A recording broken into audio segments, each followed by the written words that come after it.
Hello मेरे प्यारे बच्चों, कैसे हैं आप सब। तो आजकल ऑनलाइन क्लासेस के बाद आप लोग ऑनलाइन गेम्स भी खेलते हैं और उसके बाद लेकिन आंखें बंद करके कहानी सुनो और सो जाओ। आज ना मैं पंचतंत्र की कहानी लाई हूँ। आप लोग को याद होगा कि हम लोग दूसरा तंत्र की कहानियाँ सुन रहे हैं। पंचतंत्र का जो दूसरा तंत्र है, क्या था दूसरा तंत्र? वो था मित्र संप्राप्ति या मित्र लाभ, मतलब कि मित्र प्राप्ति या उसके लाभ से रिलेटेड जो कहानियाँ हैं वो पंचतंत्र के दूसरे तंत्र में है। तो आज हम लोग इस तंत्र की लास्ट कहानी सुन रहे हैं जिसका नाम है अभागा बुनकर। तो अभागा बुनकर कहानी है एक सोमिलक नाम के जुलाहे की, जो कि बहुत प्रकार के सुंदर और रंगीन वस्त्र बनाता था। लेकिन इतनी मेहनत करने के बाद भी उसको सिर्फ इतना ही धन मिल पाता था जिससे कि वो भोजन अपना और अपने परिवार के लिए इकट्ठा कर सके और कपड़े पहन सके। उससे ज़्यादा उसको धन प्राप्त नहीं होता था। जबकि जो दूसरे जुलाहे थे वो मोटा सादा कपड़ा बुनते, लेकिन फिर भी वो धनी थे। तो उन्हें देखकर एक दिन सोमिलक ने अपनी पत्नी से कहा, देखो प्रिय, ये मामूली कपड़ा बुनने वाले जुलाहे भी कितना पैसा इकट्ठा कर ले रहे हैं, और एक मैं हूँ, इतने सुंदर और उच्च क्वालिटी के कपड़े बनाने के बाद भी मैं अभी तक निर्धन हूँ। ऐसा लगता है जैसे ये जगह ही मेरे लिए भाग्यशाली नहीं है। सोच रहा हूँ कि विदेश जा कर के धनोपार्जन करूँ, धन कमाऊँ। तो सोमिलक की पत्नी ने कहा कि प्रियतम, विदेश में धनोपार्जन की कल्पना मिथ्या स्वप्न से ज़्यादा नहीं लग रही है। धन की प्राप्ति होनी हो तो स्वदेश में ही हो जाती है, ना होनी हो तो हथेली में आया धन भी नष्ट हो जाता है। इसलिए यहीं रहकर ही व्यवसाय करो, भाग्य में लिखा होगा तो यहीं धन की वर्षा हो जाएगी। लेकिन सोमिलक ने उसकी बात नहीं मानी। उसने कहा कि ये भाग्य की बातें तो कायर लोग करते हैं। लक्ष्मी तो हमेशा उनके पास जाती है जो उद्यम करते हैं, मेहनत करते हैं, और उन्हीं को ही लक्ष्मी प्राप्त होती है। शेर को भी अपने भोजन के लिए उद्यम करना पड़ता है। तो मैं भी उद्यम करूंगा, विदेश कमाने की कोशिश करूंगा। ये कहकर सोमिलक वर्धमानपुर चला गया। वहाँ 3 सालों तक उसने बहुत मेहनत की और 300 सोने की मोहरें कमाकर उसने सोचा कि अब घर चलते हैं। अब जब उसने घर का रास्ता लिया तो रास्ता बहुत लंबा था। आधे रास्ते में ही दिन ढल गया, शाम हो गई। आसपास कोई घर भी नहीं था जहाँ की वो शरण ले सकता था। तभी उसको एक बहुत मोटा सा वृक्ष दिखाई दिया। वो उसकी शाखा पर ऊपर चढ़ के उसने रात बिताई। सोते सोते उसने सपना देखा कि 2 बहुत भयंकर आकृति के पुरुष आपस में बातें कर रहे हैं। वो जो पुरुष थे उनमें से एक था पौरुष यानी कि जो इंसान मेहनत करता है वो अपनी पौरुष से, अपनी कैरेक्टरिस्टिक से मेहनत करता है। और दूसरा जो पुरुष था वो था भाग्य। तो पौरुष और भाग्य आपस में बातें कर रहे थे। तो भाग्य ने कहा, हे पौरुष, तुझे क्या मालूम नहीं है कि सोमिलक के पास भोजन वस्त्र से अधिक धन नहीं रह सकता?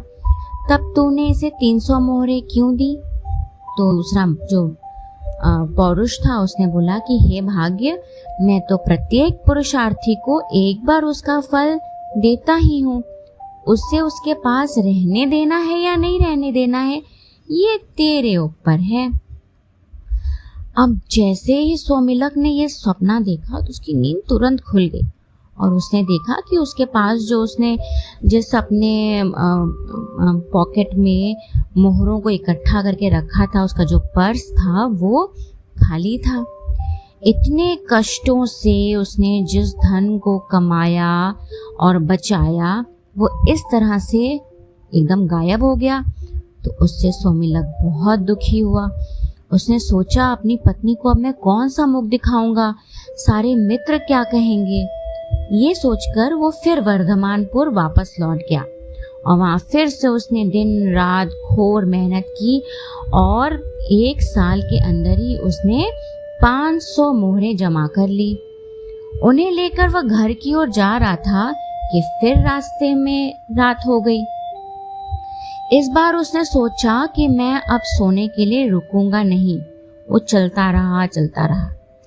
तभी लेकिन चलते चलते उसने फिर उन दोनों पौरुष और भाग्य को देखा जो पहले की तरह ही बातचीत कर रहे थे। उनकी बातचीत सोमिलक ने सुनी। तो भाग्य क्या कहता है कि हे पौरुष, क्या तुझे मालूम नहीं कि सोमिलक के पास भोजन वस्त्र से अधिक धन नहीं रह सकता, तब उसे तूने 500 मोहरें क्यों दी?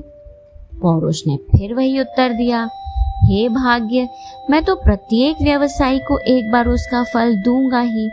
इससे आगे तेरे अधीन है कि उसके पास रहने दे या छीन ले। इस बातचीत के बाद सोमिलक ने जब अपनी मोहरों वाली गठरी देखी तो वो फिर से खाली थी। इस तरह 2 बार खाली हाथ होकर सोमिलक का मन बहुत दुखी हुआ। उसने सोचा, इस धनहीन जीवन से तो मृत्यु ही अच्छी है।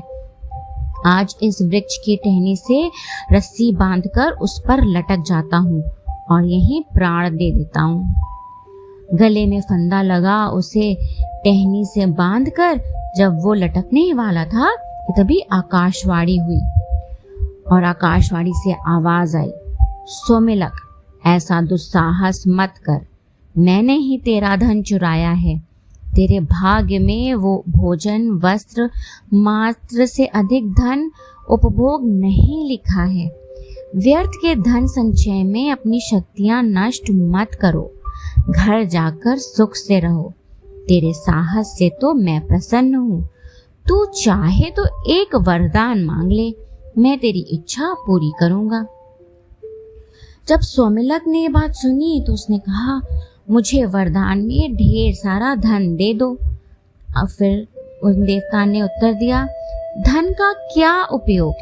तेरे भाग्य में उसका उपभोग नहीं है। भोग रहित धन को लेकर तू क्या करेगा? ऐसा धन किस काम का जो बस पड़ा रहेगा और तू उसको इस्तेमाल ना कर पाए। तो सोमिलक तो लेकिन धन का भूखा था। वो बोला, भोग हो या ना हो, मुझे धन ही चाहिए। बिना उपयोग या उपभोग के भी धन की बड़ी महिमा है।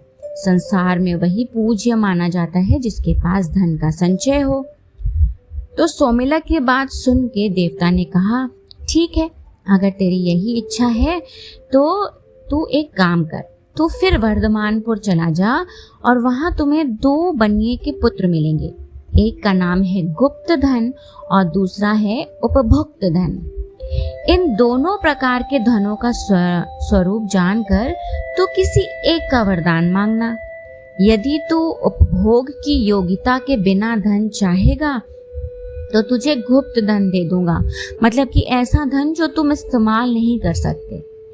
और यदि तुमको खर्च करने के लिए धन चाहिए होगा तो उपभुक्त धन दे दूंगा। ये कहकर वो देवता लुप्त हो गए। अब सोमिलक उनके आदेशानुसार फिर वर्धमानपुर पहुंचा। शाम हो गई थी लेकिन वो पूछता पूछता गुप्त धन के घर गया।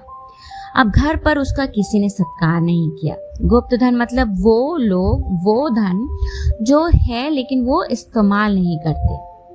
तो जब उन्होंने सोमिलक को देखा तो उनको वो अच्छा नहीं लगा और उससे भला बुरा कहकर गुप्त धन और उसकी पत्नी ने बाहर निकाल दिया। लेकिन सोमिलक भी अपने संकल्प का पक्का था। सबके विरुद्ध हो करके भी वो घर में घुस कर जाकर बैठ गया। अब भोजन के समय उसे गुप्त धन ने रूखी सूखी रोटी दे दी, मतलब उनके पास पैसा था लेकिन वो खर्चा नहीं कर रहे थे। उसे खाकर वो वहीं सो गया। स्वप्न में फिर वही दोनों देव देखे उसने। वो बातें कर रहे थे। एक ने कहा, हे पौरुष, तूने गुप्त धन को भाग्य से इतना अधिक क्यों दे दिया कि उसने सौमिलक को भी रोटी दे दी। देखो, अब यहाँ पर गुप्त धन की बात हो रही है। उसके भी भाग्य में ज्यादा धन नहीं था, फिर भी उसके पास जो भी धन था उसने उसको गुप्त करके रखा हुआ था और सौमिलक को सूखी सूखी रोटी दी।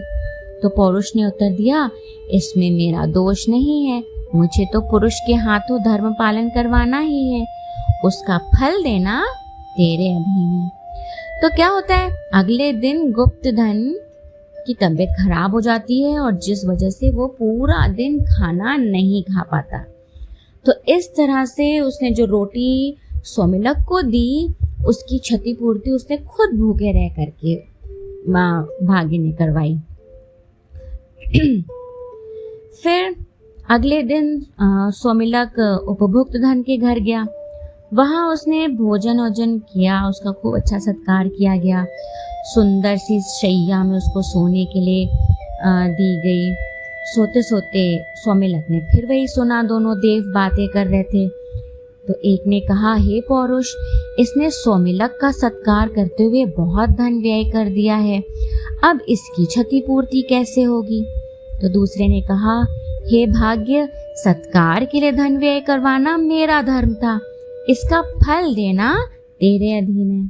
तो सुबह होने पर सौमिलक ने देखा कि राज दरबार में से एक राजपुरुष राजप्रसाद के रूप में धन लेकर उपभुक्त धन के घर आया है और उसे दे रहा है। तो ये देखकर सौमिलक ने विचार किया कि संचय रहित उपभुक्त धन ही गुप्त धन से श्रेष्ठ है। मतलब कि वो धन किसी भी काम का नहीं जो आप सिर्फ अपने यहाँ बचा करके रखें, उसका इस्तेमाल ना करें।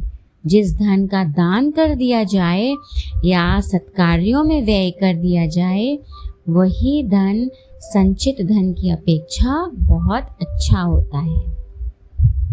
तो क्या बात समझ में आई बच्चों कि ये अगर आपके पास धन है और आप ये सोच रहे हैं कि मेरे पास इतना धन है, इसको मैं बस इकट्ठा करके रखे रहूं, उसको इस्तेमाल नहीं करूं, किसी ज़रूरतमंद को नहीं दो, किसी तुमको उसकी ज़रूरत है तो अभी तुम उसका इस्तेमाल नहीं करो, तो उससे धन वो धन बेकार है, वो किसी काम का नहीं। लेकिन अगर आपके पास थोड़ा सा भी धन है लेकिन आप उसको बांटने में यकीन रखेंगे तो आपको हमेशा आप जितना दोगे उससे ज़्यादा आपके पास धन लौट कर आएगा। ओके बच्चों, मैं अगली बार फिर एक नई कहानी लेकर, तब तक के लिए बाय बाय।